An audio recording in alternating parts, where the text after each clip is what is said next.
नमस्कार दोस्तों, success study Baloda YouTube channel में आपका स्वागत है। NMMS यानी नेशनल मीन्स का मेरिट स्कॉलरशिप सिलेक्शन एग्जाम। इस परीक्षा के अंतर्गत मानसिक योग्यता और शैक्षिक योग्यता संबंधी प्रश्न पूछे जाते हैं। मानसिक योग्यता के 90 प्रश्न और शैक्षिक योग्यता के भी 90 प्रश्न इस परीक्षा में आते हैं। शैक्षिक योग्यता के अंतर्गत गणित, विज्ञान और सामाजिक विज्ञान, इन 3 विषयों के प्रश्न पूछे जाते हैं। ठीक है ना। अब गणित में 20 प्रश्न, विज्ञान के 35 प्रश्न और सामाजिक विज्ञान के 35 प्रश्न पूछे जाते हैं। तो इस परीक्षा की तैयारी के लिए हमने व्हाट्सएप ग्रुप बनाया हुआ है, जिसकी लिंक इस वीडियो के डिस्क्रिप्शन बॉक्स में दी गई है। इन व्हाट्सएप ग्रुप में हम निःशुल्क पाठ्य सामग्री आपके लिए इस परीक्षा हेतु उपलब्ध करवाते हैं, जिसका अध्ययन करके अभी तक कई बच्चे इस परीक्षा में सफलता अर्जित कर चुके हैं। आज के इस वीडियो में हम NMMS की तैयारी के शैक्षिक योग्यता परीक्षण के अंतर्गत गणित विषय के उन प्रश्नों को शामिल करने जा रहे हैं जिन कंसेप्ट पर आधारित प्रश्न अभी तक पूछे गए हैं। इस परीक्षा में कोई निर्धारित कोर्स नहीं है, लेकिन पिछले जो प्रश्न पत्र हुए हैं उनका अध्ययन करने में पाया गया है कि कक्षा 6, 7 और 8 के जो लर्निंग आउटकम हैं, उन लर्निंग आउटकम्स पर आधारित प्रश्न पूछे जाते हैं। तो पहला प्रश्न है, 3 संख्याओं में पहली संख्या दूसरी संख्या की दुगुनी एवं तीसरी संख्या की 3 गुनी है। यदि तीनों संख्याओं का औसत 88 है, तब सबसे छोटी संख्या क्या होगी। अब देखिए कि यहां पर 3 संख्याएं हैं, है ना। पहली संख्या, दूसरी संख्या और ये तीसरी संख्या। ठीक है ना, ये 3 संख्या हो गई। अब कहा गया है कि पहली संख्या दूसरी संख्या की दुगुनी है। मतलब क्या हुआ कि दूसरी संख्या जो है पहली संख्या की आधी होगी, है ना। तो हम मान लेते हैं कि पहली संख्या x है। ठीक है ना। अब कहा गया है कि पहली संख्या दूसरी की दुगुनी है, ये डबल है, तो इसमें हम 2 का भाग लगा देंगे तो ये संख्या हो जाएगी दूसरी, यानी x/2। ठीक है ना। और तीसरी संख्या की 3 गुनी है, ये संख्या 3 गुनी है, इसमें हमने 3 का भाग लगा दिया है तो इस ज्ञात हो जाएगी हमारी तीसरी संख्या। ठीक है। अब आगे चलते हैं। इन तीनों संख्याओं का औसत कितना दिया है, 88 है। औसत कैसे याद करते हैं, पहले क्या करेंगे, जो संख्या दी गई है इनका हम योग ज्ञात कर लेते हैं। क्या ज्ञात करेंगे, योग, है ना। अब योग ज्ञात करने के लिए 1, 2, 3 का हम निकालते हैं एलसीएम, यानी लघुत्तम समापवर्ग। कितना आता है, 6। 1 का भाग लगाते हैं 6 में, 6 बार जाता है, और 6 गुणा करेंगे x में तो यहां पर हो जाता है 6x धन 2 का हमने भाग लगाया 6 में, 2 का भाग जाता है 6 में 3 बार। अब 3 का गुणा x में करेंगे, ये हो जाएगा 3x धन 3 का भाग लगाते हैं 6 में, 2 बार जाता है, 2 का गुणा x में करेंगे तो हो जाएगा 2x। ठीक है। अब इनको हम जोड़ते हैं तो 6 और 3 9, 9 और 2 11, 11x/6। ये 3 संख्याओं क्या हो गया, योगफल आ गया। अब क्या करते हैं, इसमें 3 का भाग लगाते हैं, है ना। ये 3 का हमने भाग लगा दिया है, 3/1, है ना। तो 11x/6, है ना। अब भाग है, इसका उल्टा हो जाएगा, क्या हो जाएगा, 1/3। भाग लगाने पर हमें क्या ज्ञात होता है, औसत, है ना। औसत हमें दिया हुआ है कितना, 88। यहाँ 88 लिख सकते हैं, चाहे यहाँ भी देंगे, कोई दिक्कत नहीं है ना। अब हमें x का मान ज्ञात करना है, तो x बराबर क्या जाएगा, 88 बटा कुछ नहीं हो जाएगा 1 है ना, गुणा। अब ये गुणा क्रिया हो रही है, पक्षांतर के भाग करेगा, ये भाग हो रही तो गुणा करेगा, तो 6 गुणा 3 बटा 11, ठीक है ना। अब गुणा करना आवश्यकता नहीं है, यहाँ कट जाएगा। अब 11 8 88, तो x बराबर कितना आ जाएगा, 8 का गुणा करेंगे 6 में, 8 6 48, और 48 में हम 3 का गुणा करते हैं तो 144, ठीक है। तो यहाँ पर अभी x मान निकाला हुआ है, यानी पहली संख्या हमारी आ गई है 144 आ गई है, ठीक है।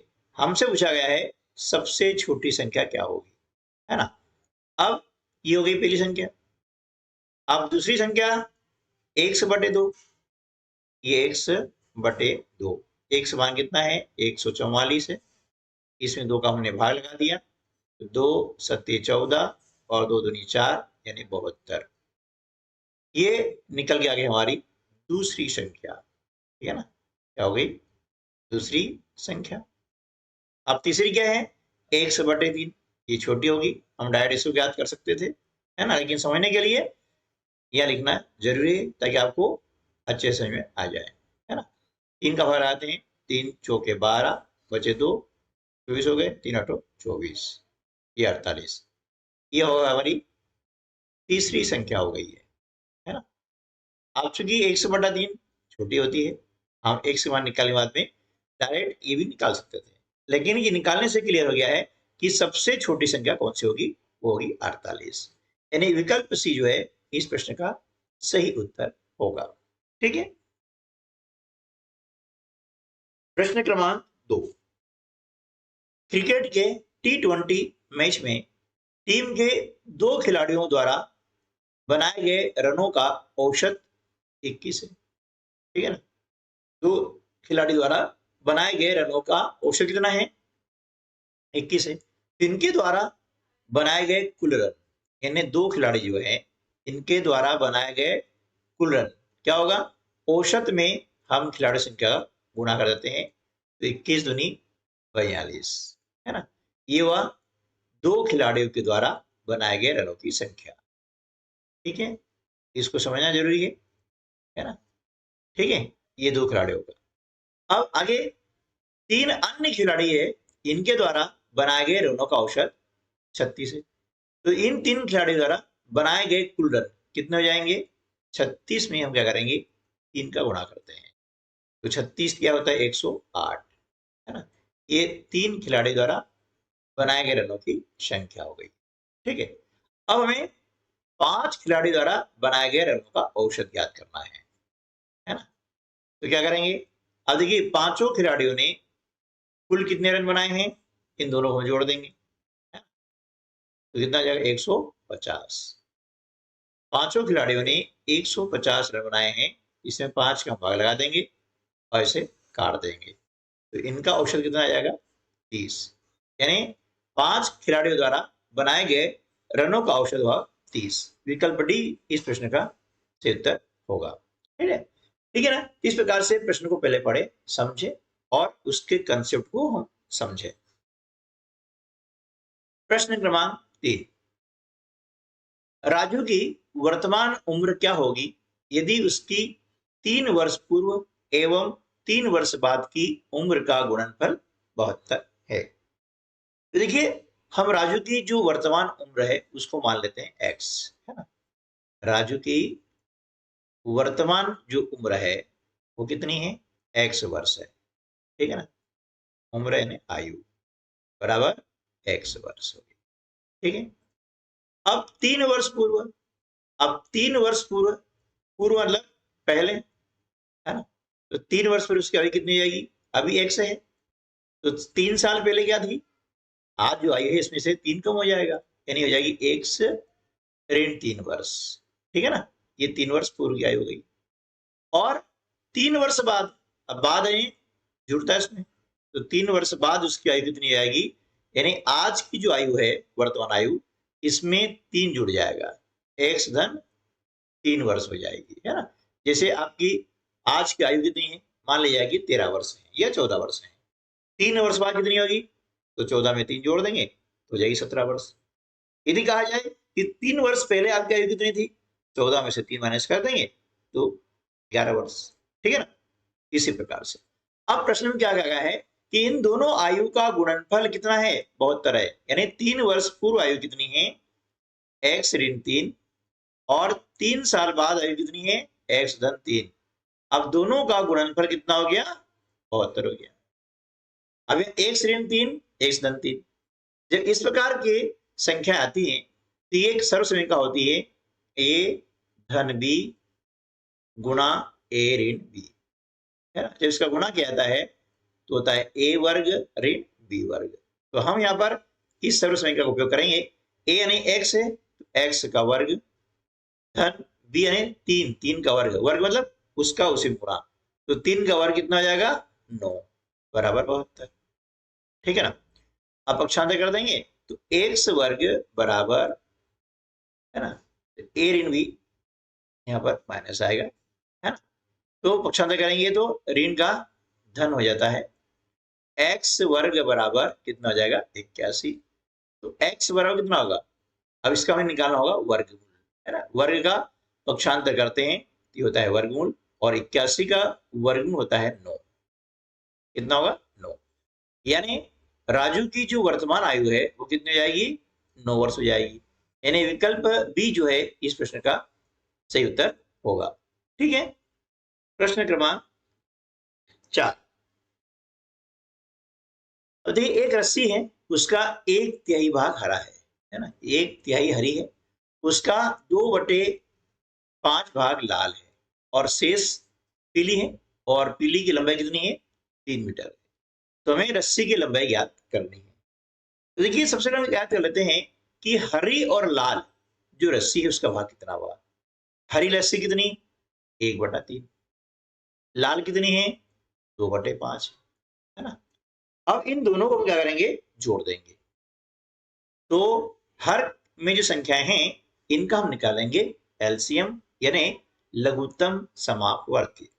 3 और 5 का लघुत्तम समापवर्ती निकालते हैं, ये आता है 15। ठीक है। 3 का भाग लगाते हैं 15 में तो 5 बार जाएगा, 5 से गुणा करेंगे 1 में, 5 एकम 5, धन 5 का भाग लगाया 15 में, 5 तिया 15, 3 बार गया। अब 3 का गुणा करेंगे 2 में तो 3 दूनी 6, अंक जोड़ देंगे तो 5 और 6 11/15। ठीक है। ये हुआ हरी और लाल। अब शेष की बात कर रहे हैं, है ना। तो शेष भाग जो पीला है वो कितना है, तो देखिए शेष भाग जो बचेगा ना वो क्या होगा, कुल होता है 1, इसमें से हमने 11/15 घटा दिया तो कितना बचेगा, देखिए 1 और 15 निकालेंगे और एलसीएम 15, 1 का भाग आया 15 में, 15 बार गया, 15 कम 15 ऋण 15 का भाग आया तो 15 में 1 बार जाता है, 1 का गुणा करते 11 में तो 11 आता है। तो यहाँ पर शेष कितना हो जाएगा, 4/15। ठीक है। अब चूंकि 4/15 है ना, इसका मान कितना दिया है, 3 मीटर, है ना। ये 4/15 भाग का जो मान दिया हुआ है वो कितना है, 3 मीटर है। इसलिए इसका पूरा भाग हमें निकालना है ना, पूर्ण भाग निकालना है कि पूरी जो रस्सी है उसकी लंबाई कितनी होगी। तो क्या करेंगे, 3/1, है ना, और इसका हम क्या करते हैं, अब बटे में है तो हम कर देंगे गुणन प्रतिलोम, यानी 4/15 है तो यह हो जाएगा 15/4। ठीक है। इनका गुणा किया, 15 तिया 45 और 45/4। अब 45 में हम 4 का भाग लगाते हैं, है ना, तो कितना आता है 11.25 मीटर। ठीक है ना। तो जो रस्सी है उस रस्सी की लंबाई कितनी जाएगी, 11.25 मीटर। यानी ऑप्शन बी जो है इस प्रश्न का सही उत्तर होगा। ठीक है। प्रश्न क्रमांक 5। एनएमएस परीक्षा की तैयारी के लिए हमारे चैनल पर बहुत सारे वीडियो बने हुए हैं। मेंटल एबिलिटी की भी, यानी मानसिक योग्यता के जितने भी कंसेप्ट हैं उन सभी कंसेप्ट आधारित आपको प्रश्न मिल जाएंगे, वीडियो मिल जाएंगे। गणित, विज्ञान और संज्ञान की भी आपको पर्याप्त वीडियो मिल जाएंगे। उन वीडियो की लिंक हमने इस वीडियो के डिस्क्रिप्शन बॉक्स में दी है, वहां से आप उन्हें प्राप्त कर सकते हैं। अब ऐसा नहीं है कि 22-23 का वीडियो है या 23-24 का वीडियो है ना, तो इस वर्ष काम आने वाला नहीं है। कभी भी कंसेप्ट चेंज नहीं होते हैं, ठीक है ना। तो आप कंसेप्ट को समझे, प्रश्न को रटे नहीं, प्रश्न को समझे, ठीक है ना, कि किस प्रकार के प्रश्न को कैसे हल किया जाता है ना। We have to learn method, ठीक है, हमें इसकी मेथड सीखना है कि इसको कैसे हल करें, ठीक है। तो इन सब के लिए वीडियो आपके लिए उपलब्ध करवाए गए हैं, उनको देखें और उनसे सीखें और इस परीक्षा में सफलता अर्जित करें। प्रश्न क्रमांक 5 है, एक व्यक्ति बिंदु ए से बी तक, आप देख रहे हैं चित्र, ए से बी तक 16 मीटर प्रति सेकंड की रफ्तार से चल रहा है। रफ्तार मतलब चाल, स्पीड, गति, ठीक है ना। अर्धवृत्ताकार मार्ग से, यानी यहां से यहां तक, देखिए वाला है ना, ये बी से इस प्रकार लगा है यहां तक और यहां से यहां तक।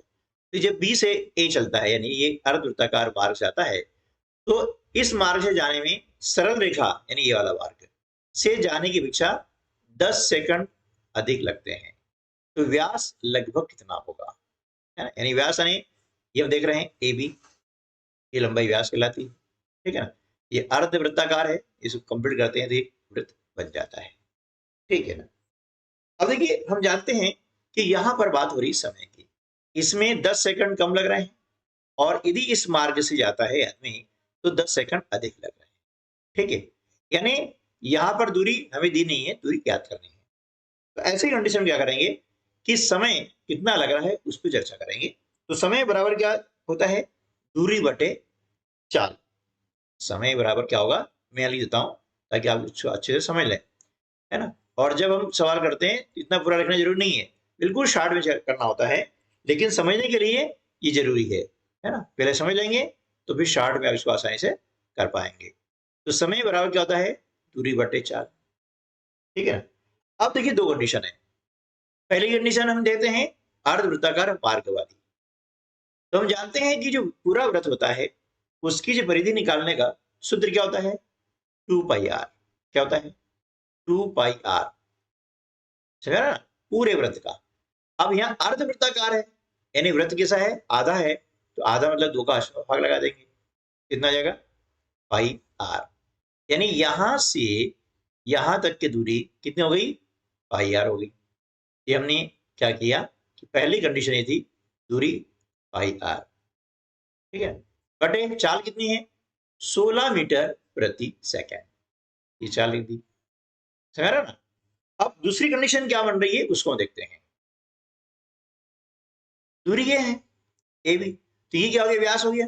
अब व्यास यानी डी, हम जानते हैं कि डी बराबर होता है 2r, यानी त्रिज्या का जो दुगुना होता है, यहां से त्रिज्या है ये, है ना, और ये, तो त्रिज्या का दुगुना क्या हो गया, व्यास हो गया, 2r हो गया।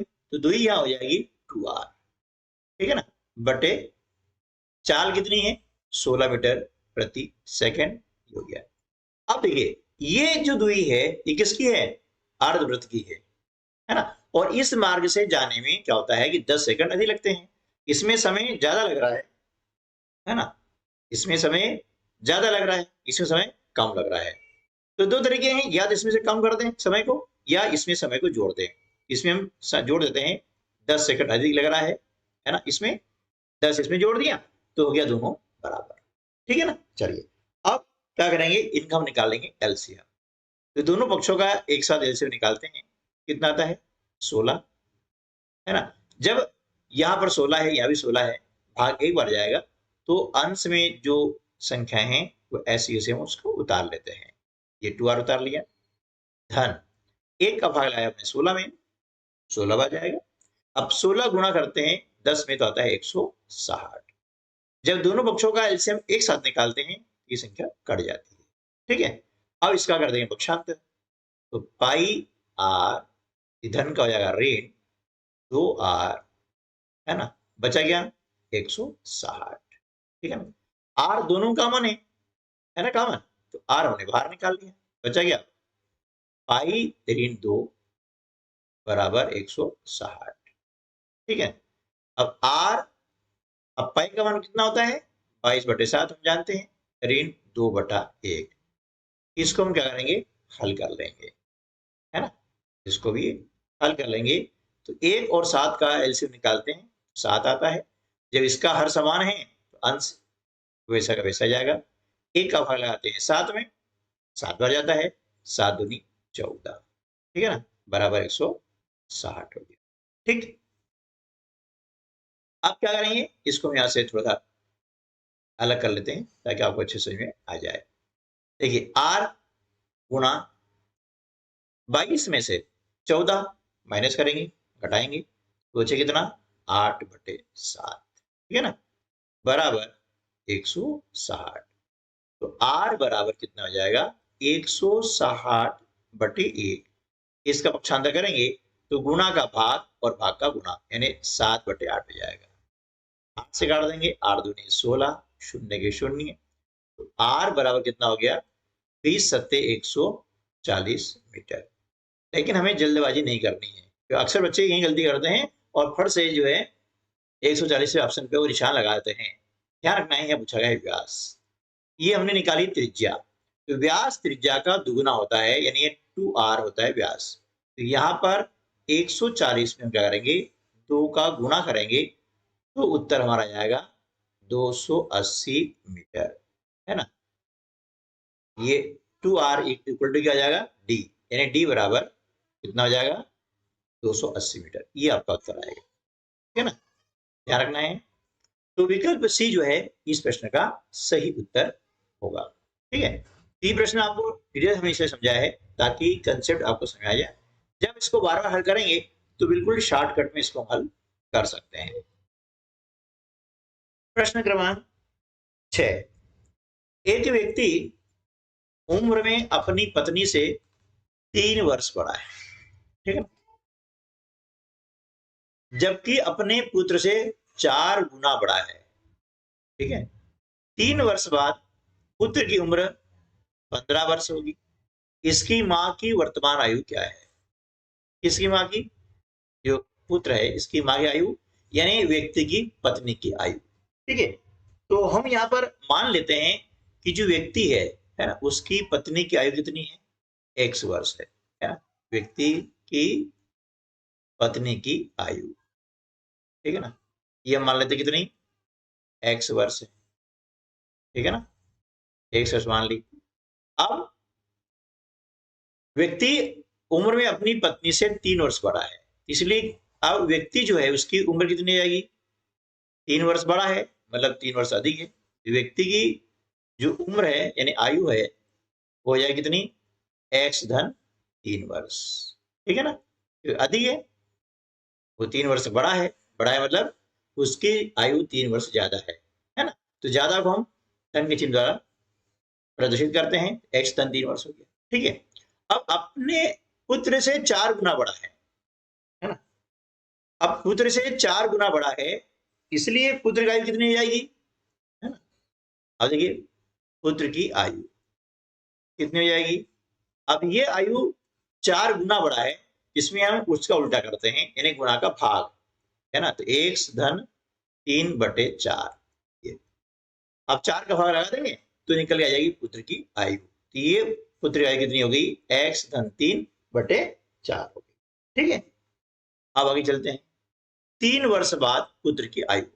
अब यहां देखते हैं कि 3 वर्ष बाद पुत्र की आयु कितनी हो जाएगी, देखिए अभी जो पुत्र की आयु है वह कितनी है x धन 3/4, है ना। तो ये जो आयु है इसमें 3 वर्ष जुड़ जाएंगे, धन 3/1, ठीक है ना। अब इसका हम निकालेंगे एलसीएम। जब भी भिन्न के सवाल आते हैं जोड़ या घटाओगे तो हमें यहाँ पर एलसीएम निकालना पड़ेगा। 1 और 4 का एलसीएम होता है 4, हर दोनों के समान है ना, तो अंश ऐसा ऐसा आ जाएगा, ध्यान रखिएगा, है ना। धन 1 का भाग लगाते हैं 4 में, 4 बार जाता है, 4 का गुणा करेंगे 3 में, 4 दिया 12, ठीक है। अब इनको हमने जोड़ दिया तो हो जाएगा x धन 15/4 वर्ष, ठीक है। यह किसकी हो गई है, ये हो गई पुत्र की आयु। लेकिन प्रश्न में कहा गया है, क्या कहा गया प्रश्न में, उसको हम देख लेते हैं कि 3 वर्ष बाद पुत्र की आयु 15 वर्ष होगी, जबकि हमारे यहाँ आ रही है x धन 15/4। इसका अर्थ यह कि दोनों आयु बराबर है, इसका हम कर देंगे पक्षांतर, है ना। तो x धन 15 बराबर 15 गुणा 4 बराबर 60, ठीक है ना। x बराबर क्या जाएगा 60 धन 15, इसका पक्षांतर करने में जाएगा ऋण 15 यानी 45 वर्ष, ठीक है ना। किसके आयु निकली, x मानी थी हमने व्यक्ति की पत्नी का आयु यानी पुत्र की मां की आयु, तो यहां पर उसकी मां की आयु कितनी जाएगी 45 वर्ष, ठीक है ना। तो ऑप्शन डी जो है इस प्रश्न का सही उत्तर होगा, ठीक है। प्रश्न क्रमांक 7, 3 पिता और उनके 3 पुत्र, है ना, 3 पिता हैं और 3 पुत्र हैं, एक साथ एक होटल में खाना खाने गए। भोजन करने के बाद उन्होंने 60 रुपए का भुगतान किया। प्रत्येक के भोजन की औसत राशि कितनी होगी। सवाल बहुत बड़ा है ना? लेकिन इसका हल बहुत छोटा है। अब समझिए 3 पिता है और 3 पुत्र है। अक्सर बच्चे क्या करते हैं, 3 और 3 जोड़ दिया और उत्तर ले आते 10, जो कि गलत है, ठीक है। कैसे, देखिए अब 3 पिता कौन कौन है, ये मांग चलिए हो गए आपके, है ना, परदादा। फिर उसके बाद में आते हैं दादाजी, फिर पिता और पुत्र, ठीक है ना। अब समझिए क्या बोला है, 3 पिता यानी 1 2 और 3, ये तीनों पिता है। 3 पुत्र, ये 1 2 और 3 पुत्र हो गए, है ना। देखिए 1 2 और 3, ये क्या हो गए, ये 3 हो गए पिता, ठीक है ना। और ये पुत्र हो गए 1 2 और 3, ये क्या हो गए, ये पुत्र हो गए ना। 3 पिता हो गए, 3 पुत्र हो गए, लेकिन वास्तव में व्यक्ति कितने हो गए, 4, है ना। तो हमें निकालनी औसत राशि, यानी कुल जो भुगतान किया है वो 60 रुपए का, इसका औसत निकालते हैं, यानी कुल में जो इनकी संख्या है इसका भाग लगा देंगे। इनकी संख्या है 4, 4 का भाग लगा दिया, कितना आ गया 15, ठीक है ना। कितना आया 15 रुपए, यानी प्रत्येक की जो औसत राशि होगी वो 15 रुपये होगी, यानी विकल्प ए जो है इस प्रश्न का सही उत्तर होगा, ठीक है दोस्तों। तो आज की वीडियो में बस इतना ही। उम्मीद है कि आपको आज का वीडियो अच्छा लगा होगा। वीडियो अच्छा लगा है तो लाइक करना ना भूलें। लाइक करना आपको पैसा नहीं है, इसमें कंजूसी बिल्कुल न करें, और इस वीडियो को अपने अन्य साथियों को भी शेयर कर दें, ताकि वे भी इस परीक्षा में आने वाले प्रश्नों का जो स्वरूप है वह जान सकें और अपनी तैयारी अच्छे से करके इसमें सफलता अर्जित कर सकें। मिलते हैं अगले वीडियो में, तब तक के लिए नमस्कार, जय हिंद।